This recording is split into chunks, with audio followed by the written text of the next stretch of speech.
আমার একটু network issue হচ্ছিল বলে অবশ্য 2-3 মিনিট আমার দেরি হয়েছে। 2-3 মিনিটের ফ্যাক্টর না, যে জয়েন করবে সে 3 মিনিট কেন 30 মিনিট ওয়েট করবে। আচ্ছা, যাই হোক, তো আমরা যেখানে ছিলাম গত দিনে, যে আমাদের two dimensional motion in cartesian form, অর্থাৎ আমরা এক্স অ্যাক্সিস এবং ওয়াই অ্যাক্সিস বরাবর যে ফোর্স গুলো, অর্থাৎ অ্যাসিলারেশন এবং ভেলোসিটি, সেই জায়গাগুলো আলোচনা করেছিলাম। এবং তারপরে আমরা যেটা করেছিলাম সেটা হচ্ছে কোনো পার্টিকেল যদি পোলার কোঅর্ডিনেটের ক্ষেত্রে আমরা তার মুভমেন্টের কথা হিসাব করি, অর্থাৎ সেক্ষেত্রে রেডিয়াস বরাবর ভেলোসিটি, রেডিয়াল ভেলোসিটি, তার পারপেন্ডিকুলার বরাবর অর্থাৎ ক্রস রেডিয়াল ভেলোসিটি, রেডিয়াল অ্যাসিলারেশন এবং ক্রস রেডিয়াল অ্যাসিলারেশন, সেই এক্সপ্রেশন গুলো আমরা জেনেছি। আজকে ওই জায়গা থেকে আমরা স্টার্ট করব, অর্থাৎ radial velocity, cross radial velocity, radial acceleration, cross radial acceleration, এই জায়গা থেকে আমরা সেন্ট্রাল অরবিটের দিকে আস্তে আস্তে করে এগোবো। তো আমরা যে এক্সপ্রেশন গুলো জানি, আমাদের radial velocity dr by dt, যেটাকে আমরা ইউ দিয়ে ডিনোট করি, ক্রস রেডিয়াল ভেলোসিটি যেটা আমাদের ভি অর্থাৎ আর ডি থিটা ডিটি, তারপর রয়েছে আমাদের রেডিয়াল অ্যাসিলারেশন যেটাকে আমরা এফ আর দিয়ে ডিনোট করি, সেটা ছিল আমাদের d2r by dt2 minus r d theta by dt তার হোল স্কোয়ার, এবং ক্রস রেডিয়াল অ্যাসিলারেশন যেটা আমরা ক্রস রেডিয়াল এফএন দ্বারা ডিনোট করতে পারি নর্মাল বলে, কিংবা আমাদের এফ থিটা দিয়েও ডিনোট করতে পারি, সেটা হচ্ছে 1 by r d dt of r square d theta by dt. এটা ছিল আমাদের রেডিয়াল বরাবর, ক্রস রেডিয়াল বরাবর ভেলোসিটি এবং অ্যাসিলারেশনের যে এক্সপ্রেশন সেইগুলি। এখন কোন পার্টিকেল যখন মুভ করবে বা যার মুভমেন্টটা কিনা আমাদের অ্যাট্রাকশনের জন্য বা ডিউ টু অ্যাট্রাকশন বা অ্যাট্রাকটিভ ফোর্সের জন্য ঘটবে অ্যাবাউট এ ফিক্সড পয়েন্ট, অর্থাৎ কোন একটা পার্টিকুলার সেন্টারের দিকে যদি তার মুভমেন্টটা ঘটে due to attraction, attractive force যদি আমাদের থাকে, তাহলে সেক্ষেত্রে কি হবে না, সেক্ষেত্রে আমাদের যেহেতু লাইন বরাবর অ্যাট্রাকশনটা হচ্ছে, তাহলে সেক্ষেত্রে আমাদের শুধুমাত্র রেডিয়াস বরাবর আমরা ভেলোসিটি পাবো বা অ্যাসিলারেশন পাবো, ক্রস রেডিয়াল বরাবর আমাদের অ্যাসিলারেশনটা পাবো না। তাহলে রেডিয়াস বরাবর যে ভেলোসিটি, রেডিয়াস বরাবর যে ফোর্সটা, সেটাই আসলে এই ফোর্সটা আমরা যদি অ্যাট্রাকটিভ ফোর্স নেই তাহলে এফটা, যেটা কিনা আমরা মাইনাস এফ হিসাবে নেব। অর্থাৎ পার্টিকেল যখন আমাদের কোনো একটা ফোর্সের আন্ডারে ডিউ টু অ্যাট্রাকশনে মুভ করছে, তখন আমাদের কি হবে না, এই এফ আর সেটা হয়ে যাবে মাইনাস এফ। মাইনাসটা আসার পিছনে কারণ হচ্ছে আমাদের ডিউ টু অ্যাট্রাকশন বা অ্যাট্রাকটিভ ফোর্সের জন্য। তো রেডিয়াল অ্যাসিলারেশনটা মাইনাস এফ, অর্থাৎ d two r by dt two minus r d theta by dt whole square is equal to minus F, এটা আমাদের কাছে থাকলো। এবং যেহেতু রেডিয়াল বরাবর আমাদের মেজারমেন্ট হচ্ছে বা পার্টিকেলটা ডিউ টু অ্যাট্রাকটিভ ফোর্সের জন্য কাজ করছে, মুভ করছে, তাহলে এক্ষেত্রে থিটাটা আমাদের জিরো হয়। আর এফ থিটা জিরো হওয়া মানে 1 by r into dd of r square d theta by dt, এটা আমাদের জিরো হয়ে যাওয়া। এটা জিরো হয়ে যাওয়া মানে ডিডি অফ এই অংশটা জিরো হয়ে যাওয়া, আর স্কোয়ার ডি থিটা বাই ডিটিটা জিরো হয়ে যাবে। তো ইন্টিগ্রেশন করলে কি হবে না, আর square into d theta by DT সমান ইন্টিগ্রেটিং কনস্ট্যান্ট, আমরা এখানে স্পেসিফিক্যালি একদম সেই কনস্ট্যান্টটাকে এইচ হিসাবে নেব, অর্থাৎ r d theta r square d theta by DT সমান হচ্ছে এইচ, বা এখান থেকে আমরা পেতে পারি যে ডি থিটা বাই ডিটি সমান এইচ বাই আর স্কোয়ার। তোমরা জানো যে আমরা ইউ ইকুয়াল টু 1 বাই আর লিখি, তাহলে আমরা ইউ ইকুয়াল টু যেহেতু 1 বাই আর লিখি, এটাকে লিখতে পারবো এইচ ইউ স্কোয়ার। তাহলে ডি থিটা বাই ডিটি সমান পেলাম এইচ ইউ স্কোয়ার। আমার কিন্তু এই অংশটি আছে, আমার বাদ বাকি তাহলে এই অংশগুলো আমরা ক্লিন করে দিতে পারি, এগুলো আমাদের আর কাজে লাগছে না। এবার আমি পেয়েছি যেটা ডি থিটা বাই ডিটি সমান h u square, it's okay. তো আমার দরকার d two r by dt two, তো আমি তার আগে ডিআর বাই ডিটিটা ক্যালকুলেশন করি, ডিআর বাই ডিটি। তো ডিআর বাই ডিটি কি হবে না, ডিআর বাই ডিটি সমান আমরা লিখতে পারি dr by D theta into d theta by dt. বা কাজ করতে পারি, আমরা আর কে চেঞ্জ করতে পারি ইউ তে, তাহলে কি হবে ডিডিটি অফ 1/u অর্থাৎ -1/u square du by dt. Du by dt এটা করে কোনো লাভ নেই, তাহলে আমরা চেইন রুল লাগিয়ে দিই, dr by d theta into d theta by dt, d theta by dt। তো dr বাই d থিটা, তো আমাদের কি হবে dr বাই d থিটা যদি আমরা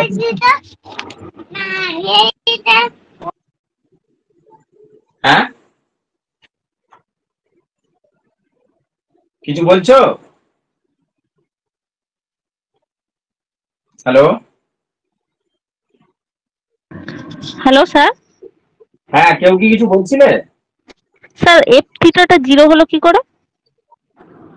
এফ থিটা আমাদের তো কোন বরাবর নিচ্ছি, আমরা নিচ্ছি রেডিয়াস ভেক্টর বরাবর, বা যখন কোনো পার্টিকেল একটা পয়েন্টকে সেন্টার করে মুভ করে তার ভেলোসিটিটা বা তার ক্ষেত্রে ফোর্সটা অ্যাট্রাকটিভ ফোর্স হয় এবং অ্যাট্রাকশনটা থাকে টুয়ার্ড সেন্টারের দিকে, তার পারপেন্ডিকুলার বরাবর কোনো ফোর্স থাকে না, সেই জন্য সেটা 0। বোঝা গেছে? হ্যাঁ স্যার। আচ্ছা, তো dr বাই d থিটা সমান আমরা এটা লিখতে পারি যে dr বাই dt সমান dr by d theta into d theta by dt করতে পারি। আবার এখানটা একটু চেঞ্জ করতে পারি যে dr by du into du by d theta into d theta by dt। তো dr by du r equal to আমার হচ্ছে 1/u, তাহলে dr বাই du কত হবে না -1/u স্কয়ার, তাহলে -1/u square du by d theta into d theta by dt আমার আছে অলরেডি h u স্কয়ার, তাহলে আমাদের u স্কয়ারটা কেটে গিয়ে -h into du by d theta, এটা আমরা পাচ্ছি dr বাই dt এর ভ্যালু। এবার যদি আমরা সেকেন্ড অর্ডার ডেরিভেটিভটা করি অর্থাৎ d2r বাই dt2, তো আমাদের d2r বাই dt2 যদি আমরা ক্যালকুলেট করি তাহলে ddt of dr by dt already আমি পেয়েছি -h into du by dt, তো -h কনস্ট্যান্ট সেটা বাইরে এলো, তাহলে du বাই d থিটা আমরা চাইছি t এর সাপেক্ষে ডেরিভেটিভ করতে, বাট এটা হচ্ছে থিটা, তাহলে আমি লিখতে পারি dd theta of du d theta into d theta by dt, তাহলে পেয়ে যাবো -h ইনটু এটা হচ্ছে du বাই d থিটাকে থিটার সাপেক্ষে, তাহলে d2u বাই d থিটা 2 আর d থিটা বাই dt সমান হচ্ছে আমাদের h u স্কয়ার, বসিয়ে দিলাম। তো কি পাবো -h square u square into d2u by d theta 2, তাহলে এই ভ্যালুগুলোকে যদি এখানে বসিয়ে দিই, এই জায়গাতে বসিয়ে দিই, তাহলে d2r বাই dt2 সমান d2r বাই dt2 সমান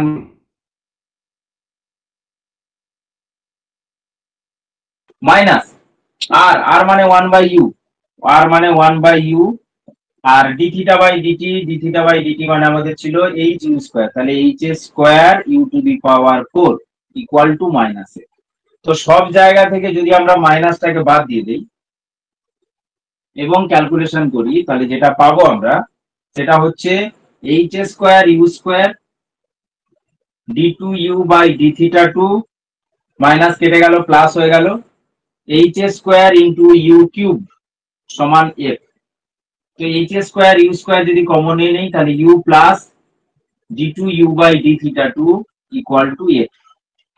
তো আমি যে জন্য করলাম সেটা হচ্ছে এই সেন্ট্রাল অরবিটের ক্ষেত্রে ইকুয়েশন অফ পাথ বা differential equation of the path সেটার জন্য, তাহলে u plus d2u by d theta 2 সমান f by h square u square, তাহলে এটা হয়ে যাচ্ছে differential equation of the path in central orbit.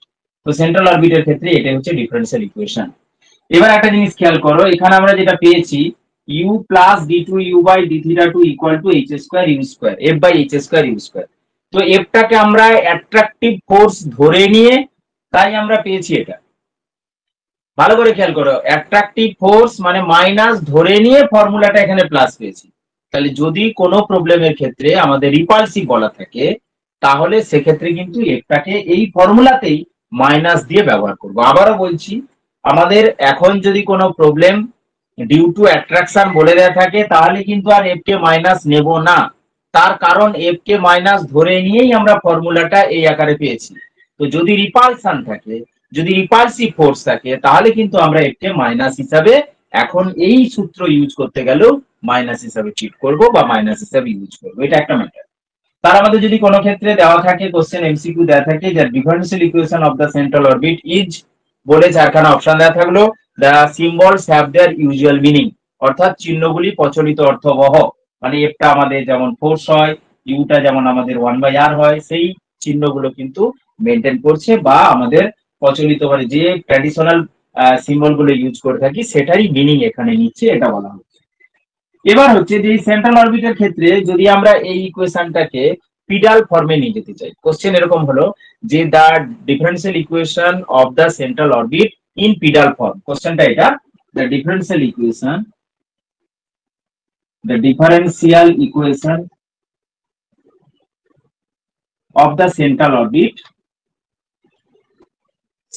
orbit in pedal form is বলে আমাদের চারখানা অপশন থাকতে পারে। তো সেন্ট্রাল অরবিট মিন্স পাথ, যে পথে মুভ করছে সেটাই হচ্ছে অরবিট। যেমন আমরা কেমিস্ট্রি বা ফিজিক্সের কথা শুনেছি না, অরবাইটাল কক্ষপথ, সেই মতো অরবিট। তো সেটা আমরা যদি পিডাল ফর্মে পেতে চাই তাহলে কি হবে? তোমাদের আমি ডিফারেন্সিয়াল ক্যালকুলাস যখন করাচ্ছিলাম সেখানে আমি বলেছিলাম যে আমাদের ডিফারেন্সিয়াল ক্যালকুলাসের যে একটা ফর্মুলা, বিশেষ ফর্মুলা যেটা আমরা মনে রাখি, 1/p² ইকুয়াল টু এইটা, 1/p² equal to 1/r² plus 1/r⁴ dr/dθ whole square, dr/dθ²। তো এই ফর্মুলাটা কিন্তু আমরা জানি। তো এখানে যদি আমরা আর এর জায়গায় ইউ পুট করি, আর এর জায়গায় 1/u পুট করি বা u equal to 1/r put করি, তাহলে এটা আমরা পেয়ে থাকি 1/p² equal to u² plus du/dθ whole square, এটা আমরা পাই। তাহলে কি পেলাম? 1/p² equal to u² plus du/dθ whole square. এবার আমরা কি করব না, বোথ সাইডকে আমরা ডিফারেন্সিয়েট করব, ডেরিভেটিভ করব, কার সাপেক্ষে না, উইথ রেসপেক্ট টু থিটা। তো থিটার সাপেক্ষে যদি 1/p² কে ডেরিভেটিভ করি কি পাবো না, -2 চলে আসবে, -2/p³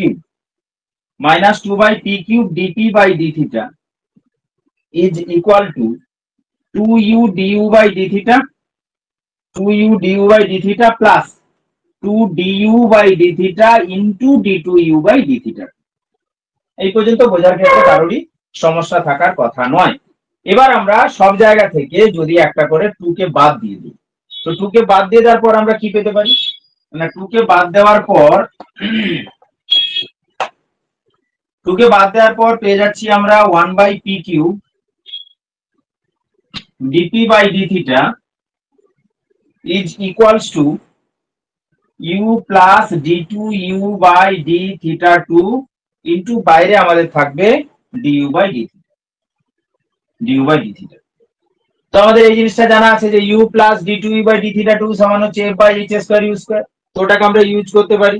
তো ওটাকে যদি আমরা ইউজ করে দেই f/h²u², তাহলে আমরা কি পাবো দেখো, বসে দিলে পেয়ে যাচ্ছি f/h²u² into du/dθ, এটা আমরা পেলাম। এবার আমরা কি করতে পারি দেখো, এটাকে আরেকটু সিম্পলিফাই করছি, জাস্ট ইউ গুলোকে আর এ নিয়ে চলে আসবো। পিডাল ফর্ম মানে তোমরা জানো যে p এবং r দিয়ে আমাদের রিলেশনশিপ আনতে হবে, স্মল p এবং স্মল r এর মধ্যে রিলেশনশিপ আনতে হবে। তো এটাকে আমি লিখতে পারি -1/p³ into dp/dr into dr/dθ। এটা আমি বাম দিকটার জন্য করলাম। ডান দিকে যেখানে যেখানে u আছে সেখানে 1/r ভাববো।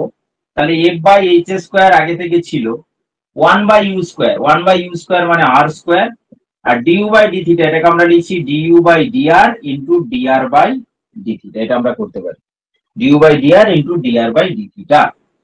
এটা করার ফলে কি হলো দেখো, এই পাশে dr/dθ দুপাশ থেকে ক্যান্সেল হয়ে গেল। তো কি পাচ্ছি না, -1/p³ dp/dr is equals to, এখানে পাচ্ছি f into r² into 1/h² du/dr। তো u সমান আমাদের জানি u সমান 1/r, তাহলে du/dr হচ্ছে -1/r²। তো এই r² কেটে গেলে একটা মাইনাস পেলাম, তাহলে কি পাচ্ছি h²/p³ dp/dr is equal to f। তাহলে এই অংশটি হচ্ছে পিডাল ফর্ম। তো এখানে এলোমেলো করে দিতে পারি, h²/p³ কি p square by h cube করে আমরা যেমন খুশি এদিক ওদিক চেঞ্জ করে দিয়ে আমরা চারখানা অপশন রেডি করে দিতে পারি। তাহলে তোমাকে কিন্তু মনে রাখতে হবে যে সেন্ট্রাল অরবিটের ক্ষেত্রে আমাদের ডিফারেন্সিয়াল ইকুয়েশন ফর্মটা, central অরবিটের differential ইকুয়েশনটা in pedal form কি হবে সেটাও আমাদের কিন্তু মনে রাখতে হবে। তাহলে আমরা পেয়ে যাচ্ছি h square by p cube dp by dr সমান f। এটাই হচ্ছে আমাদের সেন্ট্রাল অরবিটের ক্ষেত্রে পিডাল ফর্মে ইকুয়েশন অফ দা সেন্ট্রাল অরবিটের ইকুয়েশন। তো এটা আমরা পেলাম h square by p cube dp by dr সমান f, খুব সহজে মনে রাখতে পারো। এবার এখানে আরেকটি জিনিস আমাদের করতে হয়, সেটা হচ্ছে rate of change in sectorial area. Question তো এরকম দিল যে rate of change in sectorial area is given by. তো আমরা যদি না জানি অপশন কোথা থেকে আর জানবো? Rate in change in sectorial area, sectoral area মানে একটা সেক্টরকে একটা নির্দিষ্ট টাইম অন্তর যে তার চেঞ্জ হচ্ছে, একটা টাইমে তার যে সেক্টর মানে নিশ্চয়ই জানো, আমি একে দেখাচ্ছি তোমাদের, যে কোন একটা পাথ, কোন একটা পার্টিকেল মুভ করছে, তার পাথটা হয়তো এরকম রয়েছে, পাথটা এটা রয়েছে, এটা হচ্ছে আমার ইনিশিয়াল অ্যাক্সিস ও এক্স। তো যে কোনো সময় তার পজিশনটা পি, আর একটু যে কোনো সময় এই পজিশনটা হচ্ছে কিউ। তো পি এর রেডিয়াসটা হচ্ছে আর, এটার হচ্ছে আর প্লাস ডেল্টা, এটা থিটা, এটা হচ্ছে ডেল্টা থিটা। তাহলে এই যে এটা একটা সেক্টর, এটা একটা সেক্টর, এদিকে যে অংশটা নিয়েছি ক্ষুদ্র অংশ, ওটাও একটা সেক্টর, ঠিক আছে। তো এই rate of change of sectorial area, এটা আমরা যেটা পেয়ে থাকি সেটা হচ্ছে half r square d theta by dt. আমরা একটু আগে পড়ে নিয়েছি যে আমরা যখন ক্রস রেডিয়াল অ্যাসিলারেশনটাকে জিরো করেছিলাম, cross radial acceleration 1/r ddt of r square d theta by dt সমান 0 করে সেখান থেকে পেয়েছিলাম r square d theta by dt সমান h। তাহলে এখানে এই r square d theta by dt এটা কিন্তু h, তাহলে আমি লিখতে পারি হাফ h। এই হাফ h এটাই হচ্ছে কি না, এটাই হচ্ছে আমাদের এই h টাকে আমরা কি বলি না, আমাদের রেট অফ চেঞ্জ, মানে h টা একটা কনস্ট্যান্ট, এই h টা কার সাথে সমান না আমাদের 2 ইনটু এদিকটা হচ্ছে অ্যাকচুয়ালি এরিয়া, তাহলে 2 ইনটু এরিয়া, 2 into area, তাই আমাদের বলা হয় h is twice the rate of description of the sectoral area। তাহলে h is equal to the twice, তারপর দ্বিগুণ হয়ে যাচ্ছে, এইটা আসলে সেক্টরাল এরিয়া, এইটা তাহলে দ্বিগুণ হয়ে যাচ্ছে twice the rate of description of the sectorial area। অর্থাৎ এই যে এরিয়াটা, এই এরিয়াটার যে চেঞ্জ, টাইমের সাপেক্ষে যে চেঞ্জ, সেটাই হচ্ছে আমাদের হাফ এইচ, বা সেটাই হচ্ছে আমাদের half r square d theta by dt, যেটাকে আমরা কিনা half r square d theta by dt কে আমরা বলি সেক্টোরিয়াল এরিয়ার rate of change of description of the sectorial area. তো সেটা কার সাথে সমান না, তার দ্বিগুণের সাথে আমাদের এইচ সমান। এইচটা কি না আমরা কনস্ট্যান্ট হিসাবে ধরে নিয়েছিলাম, কোন constant r square d theta by dt কে কনস্ট্যান্ট হিসাবে আমরা এইচ ধরে নিয়েছিলাম। এবার আমরা আসি যে আমাদের ভেলোসিটির এক্সপ্রেশন কি হয়, বা ভেলোসিটির এক্সপ্রেশন আমরা in sense of central orbit কিভাবে পাবো। দেখো আমরা ইতিমধ্যেই r square d theta by dt কে এইচ ধরে নিয়েছি, r square d theta by dt এটাকে আমরা এইচ ধরে নিয়েছি, ঠিক আছে। আর আমরা একটা জিনিস জানি পিডাল ইকুয়েশনের ক্ষেত্রে, যেমন 1/p² = 1/r² + 1/r⁴ dr by d থিটার হোল স্কয়ার ছিল, তেমনি আর একটা রিলেশনে ছিল যে p = r sin phi। এই ফাইটা কি না, ফাইটা আমরা এখান থেকে পাই tan phi = r d theta dr। যদি ভুলে যাও কিছু করার নেই, আমরা যখন angle of intersection between two curves, angle of intersection between two polar curves করেছিলাম, তখন আমরা এই ফর্মুলাটা ইউজ করতাম tan phi = r d theta dr। তো এখন r square d theta by dt সমান h রয়েছে, তো এই জায়গাটা যদি আমি এটা লিখি, আর একটা জিনিস আমাদের আছে যে এই যে sin phi এর কথা বলছি, tan phi সমান যেহেতু r d থিটা dr, ওখান থেকে যদি আমি sin phi টা ক্যালকুলেশন করি, সেই sin phi টা আমরা কি পাই না r d theta ds, r d theta by ds, r d theta by ds আমরা পেয়ে থাকি। তো স্বাভাবিকভাবে এই r square d theta by dt কে যদি এবার আমরা এক্সপান্ড করি, ভাঙি, তো আমরা এটা লিখতে পারি যে r square into d theta by ds into ds by dt। কারণ ds বাই dt যদি না আনতে পারি তাহলে আমরা ভেলোসিটি পাবো না, কারণ রেট অফ চেঞ্জ অফ কি বলে ডিসপ্লেসমেন্ট, যেটা আমাদের এখানে s, তার চেঞ্জটা হচ্ছে আমাদের ভেলোসিটি, তাহলে এটা হচ্ছে v, এটা আমাদের h। তো কি পাবো আমরা এখান থেকে না এই অংশটা আর স্কোয়ার ইন্টু আর স্কোয়ার আছে তো একটা আর কে রেখে দিলাম, একটা আর কে রেখে দিলাম, আর একটা তাহলে হচ্ছে r d theta ds, r d theta ds, ভালো করে দেখো, r d theta ds into ds by dt মানে যেটা ভি সমান হলো এইচ। তাহলে এখান থেকে আর কি লিখতে পারি, না এখান থেকে আমাদের আর ইন্টু এই অংশটা হচ্ছে কত না আর ডি থিটা বাই ডিএস হচ্ছে সাইন ফাই, তাহলে আর সাইন ফাই ইন্টু ভি সমান এইচ, আর সাইন ফাই মানে আমাদের হচ্ছে পি, তাহলে পিভি সমান চেঞ্জ করে করে চারখানা অপশন দিতে পারি। তাহলে আমরা কি পেলাম, ভেলোসিটি, ভেলোসিটি হচ্ছে এইচ ইকুয়াল টু ভিপি, এইভাবে মনে রাখবে, ভেলোসিটির এক্সপ্রেশনটা হচ্ছে এইচ ইকুয়াল টু ভিপি বা v equal to h by, এটা কত হবে না v square equal to h square by p, এটা আমরা পাচ্ছি। আর ইতিমধ্যে আমরা এই রেজাল্টটা জানি যে 1 by p square equal to 1 by r square plus 1 by r to the power 4 dr by d থিটার হোল স্কয়ার, কিন্তু আমরা জানি। তো এই রেজাল্টটাকে ইউজ করতে পারি, কিংবা এটাকে ইউ তে যদি কনভার্ট করি u square plus du by D থিটার whole square, du by D থিটার হোল স্কয়ার এখানে ইউজ করতে পারি। তাহলে 1 বাই পি স্কয়ার জায়গায় ভ্যালুটা যদি বসিয়ে দেই, তাহলে ভি স্কয়ার সমান h square into u square plus du by D থিটার, ডিউ বাই ডি থিটার হোল স্কয়ার। তাহলে এই যে এক্সপ্রেশনটা পেলাম ভি, এই ভিটা হচ্ছে আমাদের ভেলোসিটির এক্সপ্রেশন। এবার এই ভেলোসিটির এক্সপ্রেশন থেকে একটু জিনিস দেখো, খেয়াল করো ভালো করে, যে আমরা যদি এই ডিউ বাই ডি থিটা যেটার কথা বলছি, ডিউ বাই ডি থিটা, এই ডিউ বাই ডি থিটাটা যদি জিরো হয়ে যায়, অর্থাৎ যে পজিশনে আমাদের ডিউ বাই ডি থিটাটা জিরো হয়ে যাবে, ডিউ বাই ডি থিটা যদি জিরো হয়ে যায় তাহলে আমরা কি পাবো, এখানে আমাদের যে রেজাল্ট গুলো আছে সেখান থেকে আমরা পেয়ে যাচ্ছি এখানে square by h square equal to u square. তো v square by h square মানে কি হয়, v square by v by h হচ্ছে 1 বাই পি, তাহলে এখান থেকে লিখতে পারি 1 by p square equal to u square, u square মানে r square 1 by r square. তাহলে আমরা কি পেয়ে যাব না পি ইকুয়াল টু আর।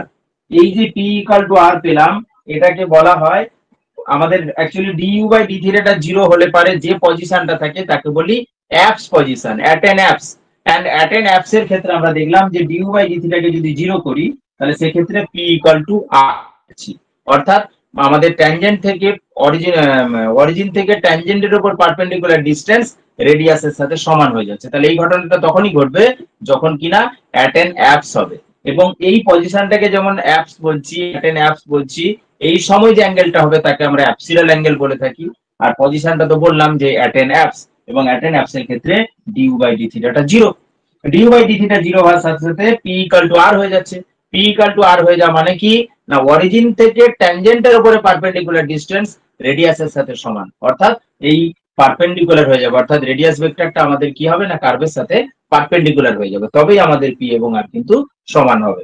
তাহলে আমরা কতগুলো জিনিস জানলাম, central orbit in differential equation ফর্মে, central orbit in differential equation in the form of pedal form, তো পিডাল ফর্মে পেলাম।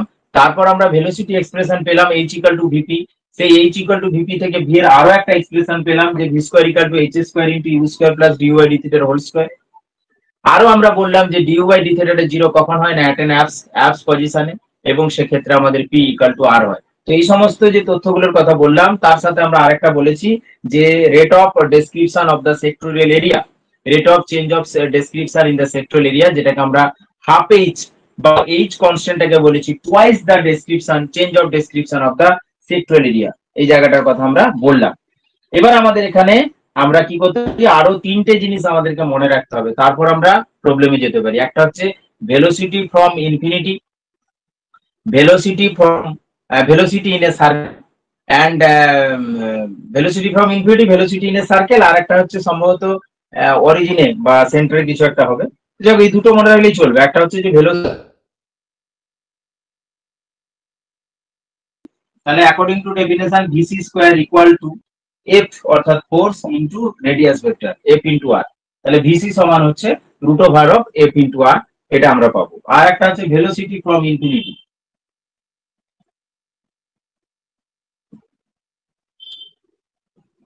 ভেলোসিটি ফ্রম ইনফিনিটি, তো ভেলোসিটি ফ্রম ইনফিনিটি তাকে যদি আমরা ভি সাফিক্স এ ইনফিনিটি দিয়ে ডিনোট করি, তাহলে ভি সাফিক্স এ ইনফিনিটি সমান এটা হবে আমাদের 2 মিউ বাই আর, আরটা সবসময় রেডিয়াস ভেক্টর, এটা আমরা জানি।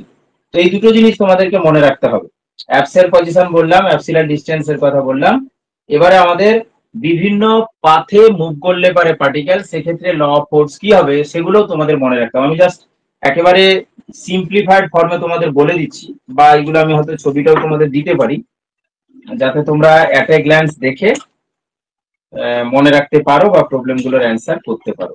দেখছি দাঁড়াও, দেখা যাচ্ছে তো, শুনতে পাচ্ছ তো?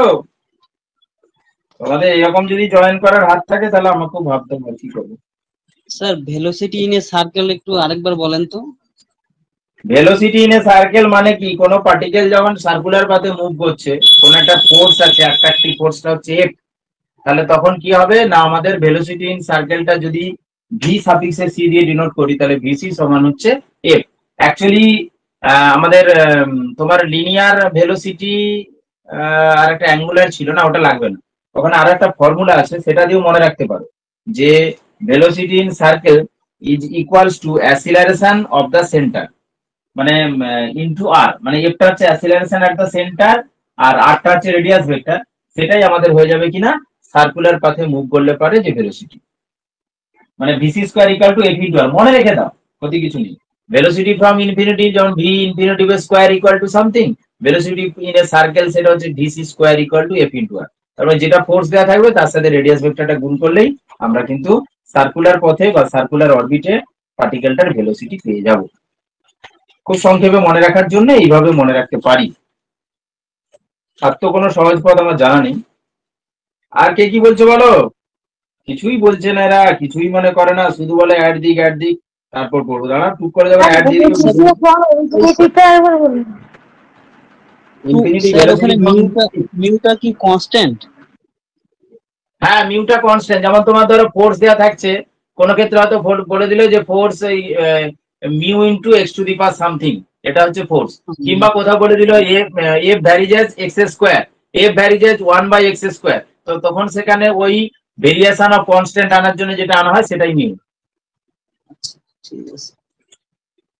ভেদ ধ্রুবক যেটা আনি সেটাই আমাদের আসলে এই কনস্ট্যান্টটা। আমি লিখে রাখলাম একটা জায়গায়, এখন এই পড়ানোর সময় আর দেখতেই পাচ্ছি না কোথায় সব কাগজপত্র রেখে দিয়েছি। আচ্ছা, দেখছি সে তোমাদের তো ছবি তো দেবই, চিন্তা নেই। আর যেটা বলছিলাম, ল অফ ফোর্স এবং পাথ, এই দুটো জিনিস আমাদের এই সেন্ট্রাল অরবিটের ক্ষেত্রে খুবই গুরুত্বপূর্ণ। ল অফ ফোর্স এবং পাথ। আচ্ছা দাঁড়াও, just a minute, just a minute.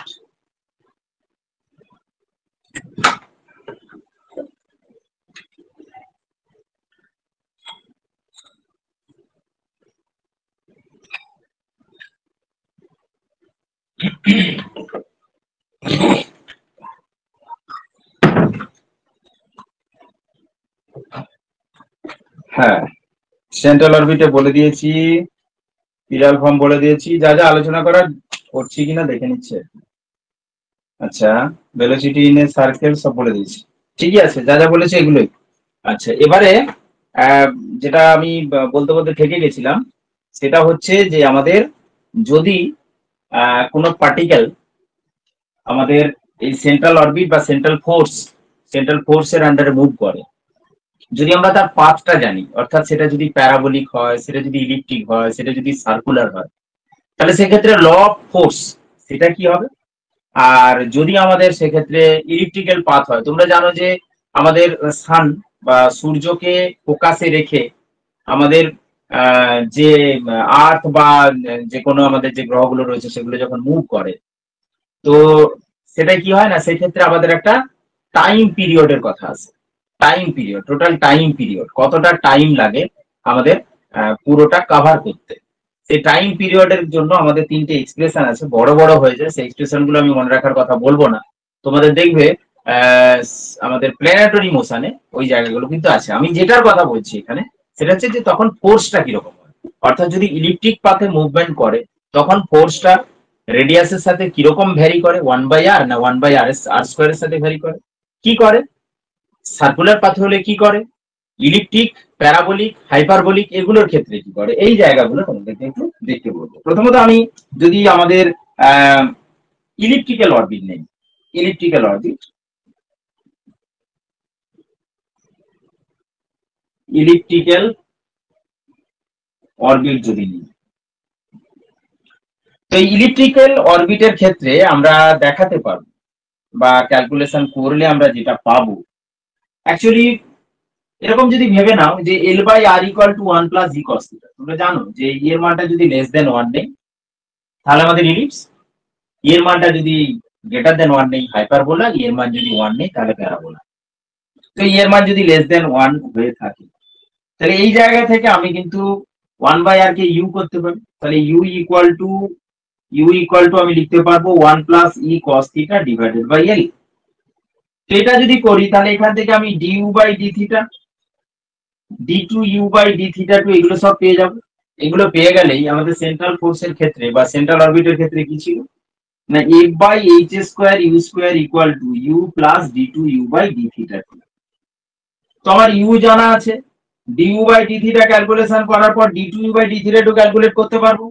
তার মানে u plus d two u by D theta two calculate করতে পারবো। তার সাথে যদি আমি এই এইচ স্কোয়ার ইউ স্কোয়ারটা গুণ করে দেই তাহলে সেটা কি হবে না, F equals to something into your power something. তো তাহলে আমরা সেখান থেকে বলতে পারবো যে এফ ভ্যারিজেস সামথিং ইউ, ইউটাকে আর দিয়ে যদি ভাবি, ইউটাকে 1 বাই আর দিয়ে যদি ভাবি তাহলে এফ ভ্যারিজেস সামথিং। তো সেটাই হচ্ছে ল অফ ফোর্স। আমার বলার অর্থ হচ্ছে যে এই পাথগুলোতে মুভ করলে পারে তখন ফোর্স গুলো কিরকম কাজ করে সেটা আমাদের এমসিকিউ হতে পারে। যেমন ইলেকট্রিক্যালের ক্ষেত্রে যদি আমরা এখানে ক্যালকুলেশন করি, আফটার ক্যালকুলেশন আমরা দেখতে পাবো যে f equal to some constant into 1 by r square. তো 1 বাই আর স্কয়ার হওয়া মানে আমি এখান থেকে বলতে পারি যে f varies 1 by r square, no doubt, কোনো সমস্যা নেই। তো এটাই হচ্ছে ম্যাটার। আবার এই পাথ বা এই যে l by r equal to 1 plus e cos theta এটা ধরে নিয়ে যদি আমরা শুরু করি, ইলিপ্টিক্যাল পাথ দিয়ে যদি আমরা শুরু করি, তাহলে সেক্ষেত্রে আমাদের যে ম্যাটারটা ছিল এইচ ইকুয়াল টু ভিপি বা v equal to h by p. তো সেখান থেকে আমরা যদি ক্যালকুলেশনটা করতাম অর্থাৎ ভেলোসিটির এক্সপ্রেশন যদি বের করতাম তাহলে এফটা কি হলো, f varies 1 by r square. তার মানে আমি ভাবতে পারি যে এফ সমান হচ্ছে মিউ বাই আর স্কয়ার। অনেক সময় এটাকে ইনভার্স স্কয়ার ল বলে থাকি।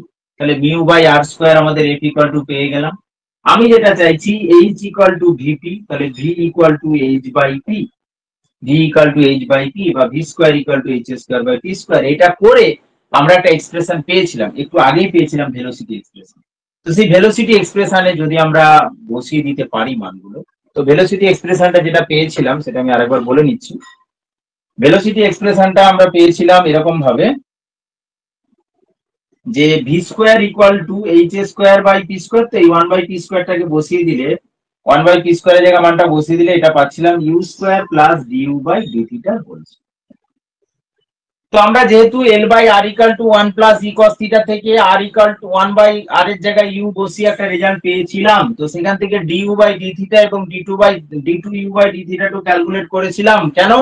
এফটা বের করার জন্য। তাহলে সেখানেই তো আমার d two u by D theta two বা ডিইউ বাই ডি থিটা এগুলো বের করা আছে। তো ওই মানগুলোকে যদি বসিয়ে দেই তাহলে বসিয়ে দেওয়ার পর আমাদের সুন্দর একটা রেজাল্ট এসে হাজির হবে। সেটা কি রকম, এফটা কিন্তু 1 বাই আর স্কয়ার আমার আগে থেকেই ছিল। তো সেই মানগুলোকে যদি আমরা বসিয়ে দেই আফটার ক্যালকুলেশন আমরা যেটা পাবো সেটা হচ্ছে v square equal to mu into 2 by R minus 1 by a. এটা পাবো আমরা ভেলোসিটির এক্সপ্রেশন। তাহলে V square equal to 2 by R minus 1 by A.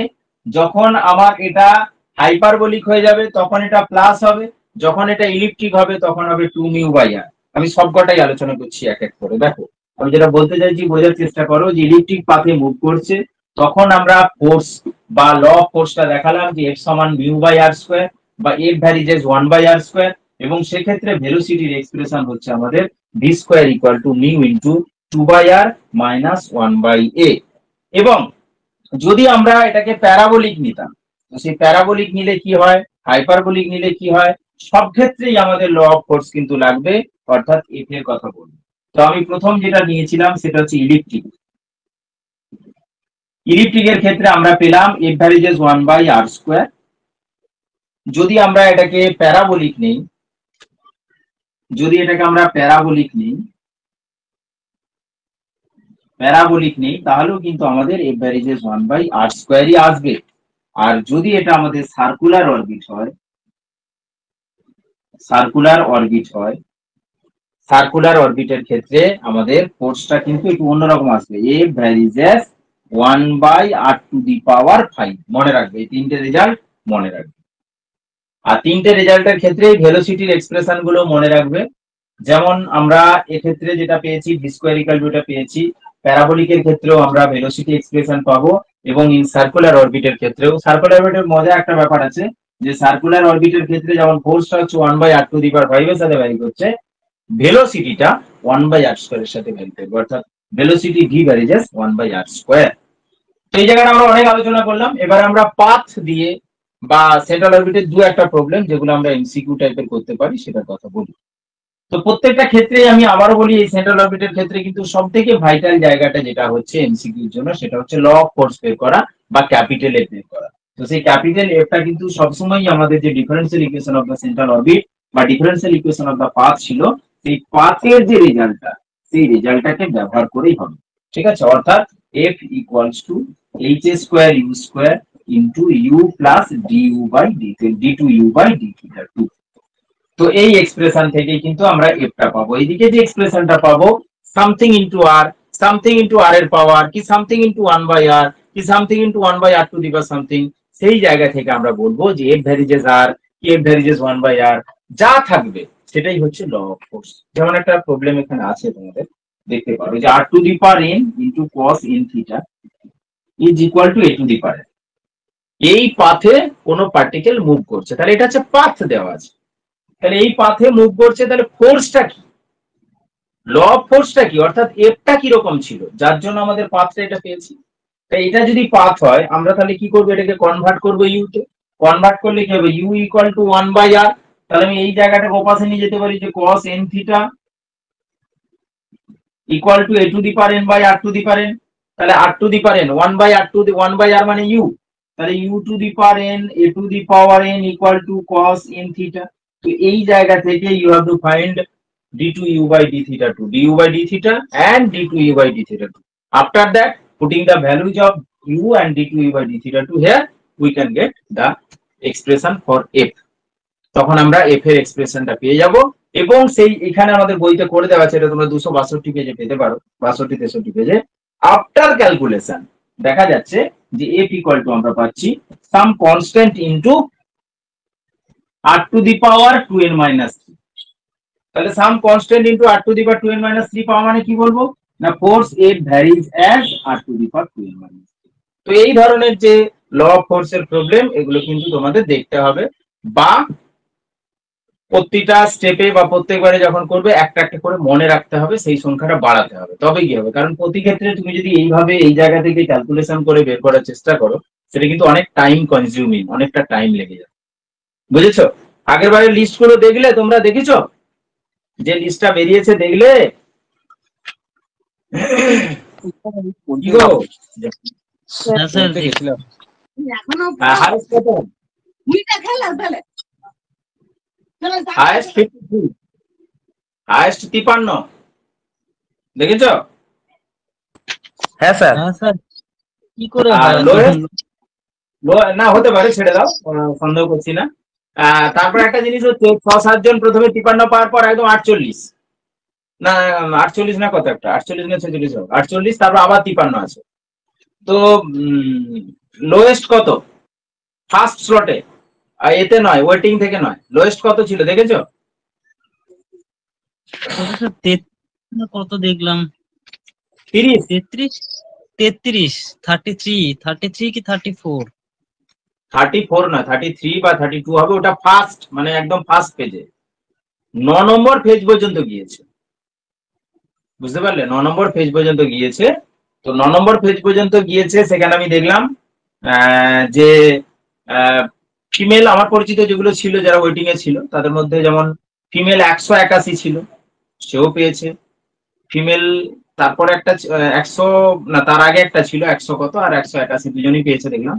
OBC তে দেখলাম, ওবিসি বি তে লাস্ট তোমার যে পেয়েছে সেও পরিচিত, প্লাবন আলু বলে। তো সে কত ছিল, অনেক অনেক র্যাঙ্ক ছিল, অনেক র্যাঙ্ক ছিল ওবিসি বি তে, লাস্ট পেয়েছে। তো যাই হোক, তো আমি যেটা দেখলাম যে জেনারেলদের ভোটিং লিস্টের কথা যদি ভাবি, সেক্ষেত্রে কিন্তু 27, 28 পর্যন্ত দিল, 28 মনে হয় দেখলাম আমি ভোটিং লিস্টে, জেনারেলের কথা বলছি। 27 বা 28, আমি ঠিক খেয়াল করতে পারছি না। আর SC/ST দের ক্ষেত্রে দেখলাম যে অনেকটা নিচে আছে, কারো কারো ক্ষেত্রে 23ও নেমেছে। মানে আমাদের এমনি জেনারেলি বলা 40%, মানে যাই হোক 40% হলে কত হচ্ছে, তো 23এও নেমেছে। 23এও নেমেছে, বুঝতে পারলে? তো ব্যাপারটা এটা নয় যে কতগুলো শূন্য পদ ছিল স্যার 90-টা? যেটা বলতে চাইছি আর কি, আমার যেটা মানে মেন কথা, যেটা আমি যেটা বলতে বলতে থেকে গেলাম, পরীক্ষা হয়নি আলাদা কথা, হবে তো আজ নয় কাল। তো একদম 55 পেতে হবে, 50 পেতে হবে, এরকম কোনো ব্যাপার না। আমি কিন্তু এইটা তোমাদের বারবার বলি যে 100টা কোশ্চেন থাকলে 100টাই করতে হবে এরকম ব্যাপার না, 55টা থাকলে 55টাই করতে হবে এরকম ব্যাপার না, 50টাই ঠিক করে আসো না, 40টাই ঠিক করে আসো না, তাহলেও হবে। কিন্তু আমাদের কি হয় বলতো, ভুল করে আসে, ভুল করে এসে চিৎকার করে। প্রথমত ভুল করে আসে 1 নম্বর, 2 নম্বর এবারে তারপর বলে হায় হায় ভুল বেরিয়ে গেল, আর আলোচনা করবো না, 40-এর নিচে নেমে যাবো। আবার 2 দিন বাদে আরো 2-একটা বেরোলে, এই করতে করতে করতে নিচে নেমে যাবে। বুঝেছো তো? সেই ভুল, কোশ্চেন সহজই হয় বা কোশ্চেন সহজই হবে চিন্তা নেই, পাচ্ছে এবং পাবে, তোমরাও পাবে, সেটাও চিন্তা নেই, শুধু পরীক্ষাটা হচ্ছে না, এটাই হচ্ছে সমস্যা। বুঝলে? পরীক্ষা হলে কি আর এরকম জয়েন করা? কতগুলো ছিল স্যার শূন্য পদ? হ্যাঁ, 9-10 কতগুলো শূন্য পদ ছিল? 9-10-এ কত ছিল আমার ঠিক খেয়াল নেই। এমনি জেনারেলি তো মানে 920-20 মতো ছিল জেনারেল। এবারে সেখানে সব মিলিয়ে আরো বেশি ছিল, 1200-1300 তো হবে, 11 আরো বেশি 12 তো হবে। 159টা ছিল জেনারেলে। কিসে? 11-12-এ 11-12 এর কথা, 11-12 কটা সিট থাকে এখানে? সম্ভবত 920টা আমার মনে হচ্ছে, আমি ভুলে গেছি। মেল ফিমেল, ফিমেলই ছিল সেখানে 186টা আলাদা করে, আবার তারপর ওবিসি এ, ওবিসি বি, এইসব মিলিয়ে প্রায় 1500-এর গায়ে, যদি আমি ভুল না বলে থাকি। মনে নেই তাহলে এতদিনের। 9-10 তো অনেক নিয়েছে তো। হ্যাঁ, কেন নেবে না? আর তোমার দেখো, তোমার যদি মানে পড়ানোর বাইরেই বলছি, যদি 10,000 ভ্যাকেন্সি হয়, তার মধ্যে তোমার 6 থেকে 6,500 ভ্যাকেন্সি হবে বাংলা, ইংরেজি এবং ম্যাথমেটিক্সে, এই 3টে সাবজেক্ট। বুঝতে পারলে তো? এটা সব দিনের জন্য, সব দিনের জন্য 60%, 60 থেকে 70% সিটি হচ্ছে ম্যাথমেটিক্স, বাংলা এবং ইংরেজির জন্য, এই 3টে সাবজেক্ট। বাকি সব বাদ বাকি, সে একটা দুটো কোনো সাবজেক্টে থাকতে পারে, কোনো 10টা থাকতে পারে, এরকম ব্যাপার। সেটা ব্যাপার না, ব্যাপারটা এখন এই 20 তারিখ তো তোমাদের এটার মনে হয় আছে। যদি তারপর সার্ভার টার্ভার খোলে বা যদি ডেটা রুম যদি পেয়ে যায় এসএসসি, তারপর হয়তো কিছু অ্যাড দিতেও পারে। হ্যাঁ, আশা তো করছে সবাই, কিন্তু কি হবে কিছু বুঝতে পারছি না। হ্যাঁ, এসএসসি যদি অ্যাডও দেয়, কিন্তু যা সিলেবাস দিয়েছে, সিলেবাস দেখেই তো ভয় লেগে যাচ্ছে। প্রিলিমিনারি টেটের কোশ্চেনে যদি এখন কঠিন করে দেয় সাপোজ, মানে ওখানেই তো আটকে যাবো আমরা। কি হবে তার তো, সেটা তো কেউ জানে না, পিটি হবে কিনা সেটাও তো কেউ জানে না এখনো, বলো। যা জানা নেই, একটা জিনিস সবাই জানে যে সাবজেক্টটা হবেই, এবারে অন্যগুলো কি হবে না হবে সেটা তো জানা নেই। যেটা জানা নেই সেটার উপরে কি করে বলি তো বলো? এখনো কনফার্ম ওরা সিলেবাসও দিচ্ছে না, পরীক্ষার পদ্ধতিটাও বলছে না, মানে এটাই তো সব থেকে মানে কষ্টের জায়গা। পরীক্ষাটা একটা ডেট আমি আজকাল নয়, যেদিন হোক বললো, বলে দিল ঠিক আছে, কিন্তু একটা তো প্রিপারেশনের জন্য একটা সিলেবাসের কথা বলে দেবে যে এই সিলেবাসে পরীক্ষা হবে। হ্যাঁ, 1 বছর পরেই নিক, মানে 1 বছর পরেও নিক, কিন্তু সিলেবাসটা তো বলে দেবে যে এই পার্টে এই কোশ্চেন হবে, মানে এটাই সেটাও জানা। বলবে। আগে কি হতো, এরকম হতো না। আগে তো সিলেবাস আগে থেকে সবাই জানে। সান্তালি মিডিয়ামটা বলো না, পরীক্ষায় গিয়ে জেনেছে যে কি হবে পরীক্ষার আগে আগে, সান্তালি মিডিয়াম যেটা বলো। তো সাঁওতালি মিডিয়ামে শুনেছি পরীক্ষা 7 দিন আগে সিলেবাস দিয়েছে। সেটাই তো জানতেই পারেনি তো কি হবে। তো সেটা তুমিও জানো না, আমিও জানি না, কেউ জানে না। কেউ যদি বলে জোর গলায়, তাহলে বলবো হ্যাঁ সে বিশেষ কিছু জানে বা সে মিথ্যা কথা বলছে, এর বাইরে তো কিছু বলতে পারি না। তারপরে স্যার আমাদের সাবজেক্ট এমসিকিউ হবে না এসিকিউ হবে, ওরা কনফার্মলি কিছুই মানে বলেনি, মানে যা জানা গিয়েছে সব নিউজ চ্যানেল থেকে। সেটাই, ওদের তো কিছু বলেনি। এবারে ব্যাপারটা কি হচ্ছে, ম্যাথমেটিক্স একটা সুবিধা, এমসিকিউ হলেও সুবিধা, এসএকিউ হলেও সুবিধা। এসএকিউ হলে তো প্রচুর সুবিধা, এসএকিউ হলে প্রচুর সুবিধা, বিশেষ করে মানে ছাত্রছাত্রীদের ক্ষেত্রে, যারা অন্তত টাচে আছে, যারা পড়াশোনা আছে, তাদের ক্ষেত্রে সুবিধা, তাড়াতাড়ি কেউ লিখতে পারবে না। ডোন্ট মাইন্ড, আমি রেকর্ডিং এ বলছি, কিছু টিচারও আছে বসবে, তো তারা অনেকেই বসবে টসবে, যাই হোক, কিন্তু তারা শুধু এমসিকিউর জন্যই বসে, অনেকেই আছে, বুঝেছো তো? কিন্তু লিখতে হলে তো সমস্যা অনেকের ক্ষেত্রে। তো সে লেখাতেই সুবিধা, সবসময় 2 মার্কসের হলে সবসময় সুবিধা। 2 মার্কস 98 সাল থেকে যতদিন পর্যন্ত হয়ে এসছে, তাতে দেখা যাচ্ছে 40% পেলেই পেয়েছে চাকরি। বুঝতে পেরেছো তো? এখন যেটা হবে হবে, কিন্তু কিছুই তো বুঝতে পারছি না, গতিবেগ কোন দিকে কি হবে, গতি প্রকৃতি কিছুই বুঝতে পারছি স্যার না। মাঝে মাঝে ত্রিপুরাতে 2020-তে একটা নোটিফিকেশন দিয়ে আবার 2022-এ একটা নোটিফিকেশন দিল। আর ত্রিপুরাটা কি তোমাদের বসতে দেবে? ওই যে মানে অন্যান্য স্টেটের বসতে দিচ্ছে? না মনে হয় স্যার, দেবে না স্যার, ওই রাজ্যের বাসিন্দা না হলে দেবে না। সেটাই, অন্য ইউপিটা দিল, কিন্তু অন্যগুলো দেবে বলে মনে হয় না। বিহারটা দেবে না যতদূর জানি, বিহার ঝাড়খণ্ড দেবে না। হ্যাঁ, এবারে ত্রিপুরাটা ভালো করে পড়ে দেখবে দেখি দিচ্ছে কিনা, দিলে দিয়ে দেবে, আর কি আছে, যেখানেও যেতে হবে। আচ্ছা, তো এইভাবে আমরা ল অফ ফোর্স এর অংশগুলো করতে পারি। কি বলি বলতো, আমারই তো মাঝে মাঝে খারাপ লাগে, আমি মাঝে মাঝে বন্ধ করে দেবো, আবার বলি না হয়ে থাক, রেকর্ডিং হয়ে থাকবে অন্তত, পরে হলেও পাবে। মাঝে মাঝে আমি নিজে পড়াতে পড়াতে এই কথা বললে পরে আমিও আর মানে এ করতে পারি না।